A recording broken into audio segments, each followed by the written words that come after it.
All right, the time right now is, the date, first the date, 14th April 2024. Time right now is 4:50 in the morning. I wanted to make a video much more earlier, but I got inundated with quite a number of calls, especially, jobs in the Middle East and personal branding. That's where I earn my bread and butter. This is more like a hobby. So, work comes first. Okay. But the inspiration for this topic actually came with two calls that I got today. Two calls. One was a client whom I helped get a job in Dubai, and he got a good job. Everything was happy. However, after a few months now, he is not very happy, and I'll tell you more about it. And the second one was a guy who obviously was not my client, but he landed in Dubai. And now he is in two minds. So I was like, okay, there's a central theme here for which I can share a video. Okay. So feel free, put down your thoughts and comments down below. And let me know what you think. Okay. So I'll not give you specifics because they have trusted me. I can't reveal the identity, but I will share the story. So there's learnings for you. Okay. Now, whenever anybody migrates to a new country or, sets up his base in a new country, he's doing it because he wants better prospects, better salary, better lifestyle, better standard of living, or something new. But it definitely has to be better than what you have. Nobody goes to a new country for the same or for worse. It always has to be an upgrade. So whenever people seek employment or seek a job, they're always looking for the best deal. And here's the thing, just like when you are presenting your CV or applying for a job or talking about yourself, you'll always bring the best features about you. I'm a hardworking guy. I'm dedicated. If I put my mind, I achieve it. I overachieved my targets. My management loves me. I believe in being number one. You position yourself as the dream employee. And just like you, marketing and selling yourself like you are the dream employee, hire me. The employer also is doing the same. He will tell you, if he likes you and he believes your stories and your bullshit, he'll tell you, ours is a dream company. We treat everyone equal. It's an open door policy. Come in anytime. We reward merit, and if you prove yourself, we'll increase your salary, and we have an encouraging diverse culture and all that. So he also portrays his company as a dream company. You'll sometimes think, wow, I'm literally going to a Fortune 100 company. And then even the country does the same. Everyone does the same. And in the country, if you're, let's say, going to rent out a house, pay the check for 1 full year, the landlord will tell you so many facilities, and so everyone is showing their best side. Even when you go on a date, you show your best side to the female shows you her best side. She looks good, she's amazing, she's so loving. So everyone is busy doing this I don't know if it is bullshitting or but they show the best of the best. They make it dreamland, dreamland aqua park, that kind of thing.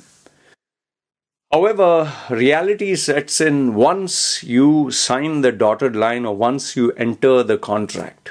Okay. It's like before marriage, you really think, I will love you forever. I'll hold you in my arms every day. We'll have honeymoon. I'll smooch you, kiss you, and wake you up, making love to you. And this is what my ex-girlfriends used to tell me. Oh, he promised me he'll do this, and he will carry me to the bathroom, brush my teeth, give me bath like a baby doll, and feed me. And I was like, yeah, he told you he'll do all this for the rest of your life. Loy, he cannot breathe without me, Loy. Loy, he was crying because he loves me so much. He's missing me. He was crying and sobbing and saying, I can't stay without a minute I can't stay without you. But after marriage, it's like, oh, being with you, I'm suffocated. I can stay hours and hours. Get away from me. Okay. So after these guys signed the dotted line, imagine you got convinced Dubai is the place, or this Canada or Australia, whichever country is the place. You automatically got your dream job that you expect, have these expectations. You resign from your company. You tell the landlord, okay, I'm not going to renew. You pack up all your things. You say goodbye to all your friends. You tell everyone, hey man, I'm going to go for a very good life. You have a party and everyone's excited and you want to show, yes, I've achieved my dreams and success. Everyone's looking up to you. You tell your wife, resign from your job. You tell your kids, issue the transfer certificate. We are all moving. You put all your goods in, maybe in a ship container, whatever, and you land in Dubai. Land in Dubai and new city, new everything. Wow, you book a new house because you have to stay somewhere. You buy the furniture, you report to work and they say, this is your contract, everything will be fine. You're very happy. And you're ready to start work. Okay, you find out which is the school and wife settled down, everyone settled down and you start work. First few days, everything is dream. But after a few days, there you see the reality. Slowly, the boss is not going to give you a welcome carpet and treat you like, wow. Very soon he's going to say, did you report to work? This is the job. Do the job. First, the employees were all excited, welcomed you. But then everyone's like, who's this guy? New guy. Okay, man. And then all of a sudden you're like, okay, now what do I do? Where do I go? And now this is okay. This is fine. But what happens if it's not as advertised? Here's my question. What if it is not as advertised? They told you I have an open door policy. And then you realize, man, he only said it's an open door policy, but nobody can just walk in. His door is open. But he is not a very pleasant guy to talk to. The guy tells you that, we reward if you perform. And all of a sudden you find out there are people in the company for so many years who have performed and maybe who are better than you, but they are still stuck in the same position. And what if you realize that they don't pay the salaries on time? They're having a financial crisis. What if you realize that the boss, who was the guy who took your interview, who was the owner of the company, was so polite and so charming, but he's actually a hot-tempered guy who shouts and screams and abuses people? And even bigger, what if you realize that it seems anyone who resigns or leaves the company before the contract gets over, he puts so many legal restrictions that your life can be destroyed. And now if that was not bad enough, in the contract it says, you work only 8 hours, man, and you go home, finish your work and go home. That's what all employees say. But then you realize everyone sits in the office, not 8 hours, 12 hours, 14 hours. They are afraid to go home because if you go home, boss will ask, did you finish work? Because work never ends. And if you leave, you will be called, everyone's working here, why are you going home? What do you do, man? Simple question, what do you do? Is okay, back in your home country, I don't want to come to work. Fuck off. You can shout at the boss, you can say bugger off, and you can go to the workers' unions and you have labor rights. In the Middle East, you don't have any labor rights.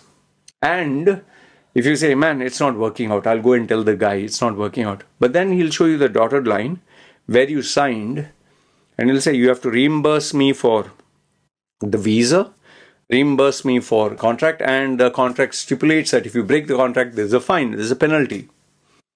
What do you do then? And remember, that guy runs a company. You don't run a company. So he has a legal team. He has a financial muscle. He has the contacts. He has the connections. You don't know anything. You're in a brand new country. You just don't know what's happening. And then on top of that, it suddenly dawns on you, if I resign, I have to either get a job, which took me years and years, and matter of luck, I don't know where to apply, what to do. And if I don't get a job, I have to go back home. They'll, send my ass one way ticket home. And now I have to, sell off this apartment, or, I give the checks. I'm not going to get checks back. I have to go back home. My wife again has to uproot her life and go back there. My child has to uproot and go back to the same school. Oh, sheesh, the goods that I put in the container is coming here. Now I'll have to redo it. All expenses. Life is a bloody mess. And even worse than that, is, what will society say? What will people say? People will laugh at me. I told them I'm going for a good life, and what will I do, man? Believe it or not, this what I'm sharing with you is not a fake made up story. It's very, very real. What if the employer is not your type? What if the work culture is not your type? What if Dubai is not what you wanted? What if you just saw the Instagram and the marketing material and the Facebook ads and Habibi, come to Dubai, and they show you the Palm Island and the beautiful five-star hotels and all that. And all that is there, yes. The Rolls Royce, but that is not what you're there in Dubai for. That is not normal life. That is just bling. That is just social media life. Day to day, you think we are sitting in a limitless pool and driving a Rolls Royce and eating five-star food? No. Day to day, we are simple people. We have expenses. We have day to day things to do. And on top of that, people sometimes don't even consider, you are going to another country. The lifestyle, yes, looks amazing, but do you know that it's not for free? There's no free lunch, my dear. You have to pay money for everything that you use. The roads look amazing. From where did the money come from? You think it's free money? No, it's your money. You are paying something or another to use. Oh, the building that you stay, it has air conditioning in the hallway, and there's a central AC, and there is a lift, and there's a car parking area. Each and everything will be charged. The parking will be extra charge. The maintenance of this place, extra charge. The electricity, they will charge you more. There are a lot of premiums that you'll have to pay. And then you'll be like, sheesh, man. Okay, life is good, but I have to pay. And the school fees may be double or triple if you want quality education. Maybe you never factored in even the transportation costs. Maybe you never thought about, sheesh, man, if I have to rent, it's so expensive. Even taking a cab is 20 times more than what I thought. The rent of the house, oh sheesh, he told me it is this much. He told me it's 40,000 per, say 100,000 a year. Now he's telling me it's 170. He just told me that the 100,000 all got sold out. Sorry, take it or leave it. What do you do, man? See, we all want to make the right choices. Like when you're purchasing something, you want to know that you made the right choice purchasing what you liked. But there are times in our lives we end up purchasing, buying, selecting the thing that we assumed would make us happy, but we realize, sheesh, this is not what I want. Maybe, let's say the headphones, Apple AirPods Max, amazing headphones, look so big, and it fits into the ecosystem of the Apple iPhone, those big ass Apple headphones. Looks nice, premium build, very good battery, very everything.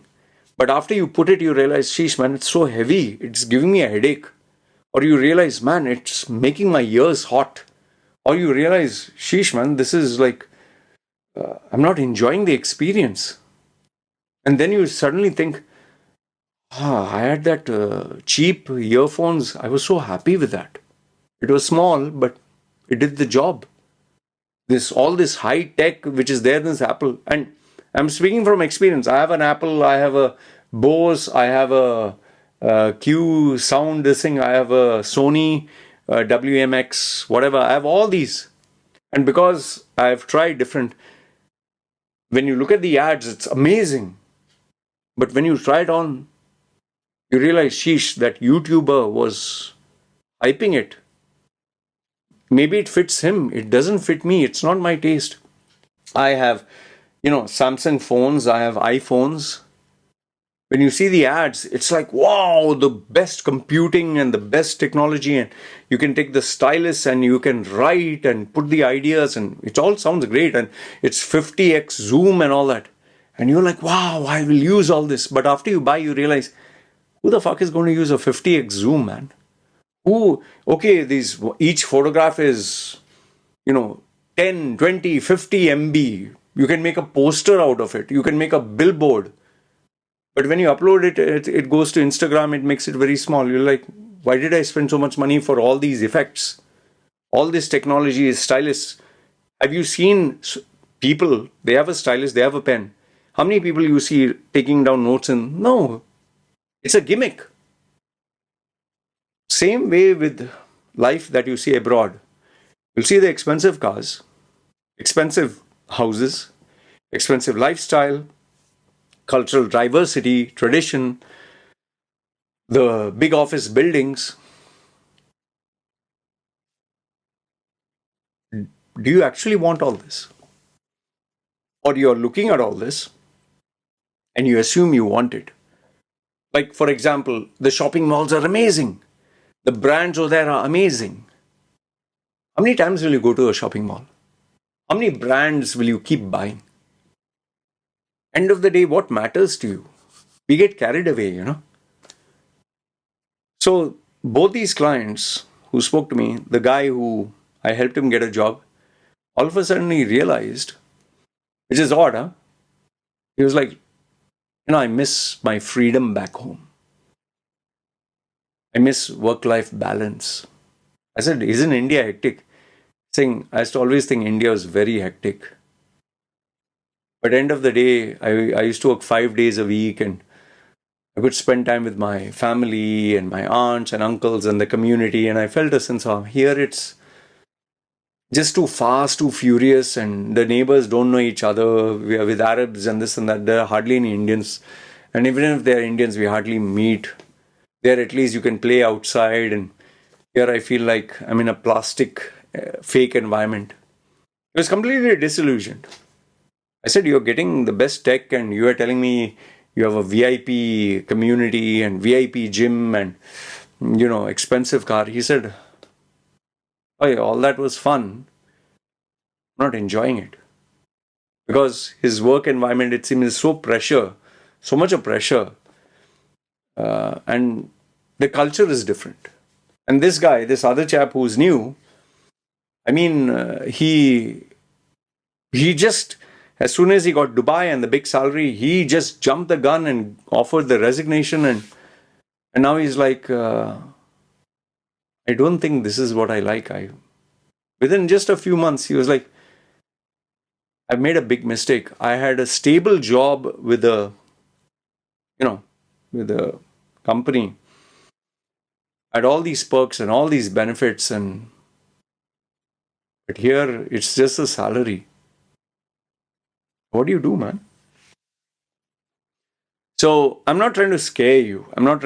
But I think sometimes people tend to get so carried away with the shiny object syndrome, as they call it, that they don't consider for what money can buy. They don't consider what money cannot buy. And it can be anything from peace of mind to maybe not so toxic work environment. Maybe it can be like, some people, work-life balance. Maybe it can be just being happy. Like, yeah, Rolls-Royce, limitless pool, 5-star hotel, eating lobsters and having a very posh community and people from around the world, global and all international listening. And sounds nice. It is. But maybe that's not what you want. Maybe you want simplicity. Maybe you want your own people, your own kind, simple, they're not rich. They are driving maybe a scooter. Maybe they're not having a Rolls Royce. Maybe here you see limitless pool. There's no limitless pool. People are playing in the sand and with nature in a garden. Maybe there is no sophisticated, blue and, all these skyscrapers. Maybe they're just small villas with nature. Maybe that's what you want. We as human beings, we don't realize something until we lose it. So I guess maybe that is the only way we can learn. End of the day, I'm there to provide a service. So if the guy says, I want a good job and guide me, mentor me, I'll help you achieve that goal. Work together.